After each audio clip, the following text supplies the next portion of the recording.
নতুন বছরের স্টার জলসা ফ্যানদের জন্য সবচেয়ে বড় খুশির খবর, বছরের শেষ সপ্তাহ এবং নতুন বছরের শুরুতেই জলসার সবচেয়ে বড় অর্জন যা দেখে সকল জলসা ফ্যান খুবই খুশি। 2024 সাল শুরু থেকেই জলসা বাংলার নাম্বার 1 চ্যানেল হয়ে আসছে, তবে বছরের শেষ সপ্তাহে এবং নতুন বছরের শুরুতেই সবচেয়ে বড় চমক দিল জলসা, কারণ জলসা বিকেল 5:30টা স্লট থেকে রাত 10:30টা পর্যন্ত টিআরপিতে দুর্দান্ত চমক দেখিয়েছে। বিকেল 5:30টার স্লোটে থেকেও 2.5 টিআরপি দিয়েছে। তাছাড়া বেশ কয়েক মাস পর কোনো ধারাবাহিক 8-এর বেশি টিআরপি দিল।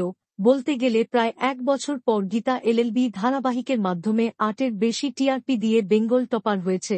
গৃহপ্রবেশ মাত্র 4 সপ্তাহেই প্রতিপক্ষ ধারাবাহিকের থেকে স্লট দখল করে নিয়েছে। অন্যদিকে কথা 1 সপ্তাহ স্লট হারানোর পর আবারও স্লট দখল করে নিল। তেঁতুল পাতা সর্বোচ্চ টিআরপি দিল।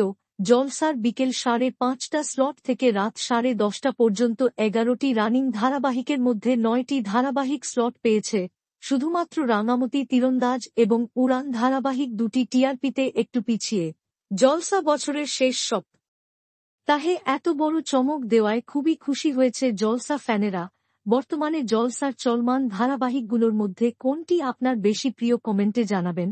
বাংলা বিনোদনের এই ধরনের সকল আপডেট সবার আগে পেতে চ্যানেলটি সাবস্ক্রাইব করে পাশে থাকা বেল আইকনটি বাজিয়ে দিন।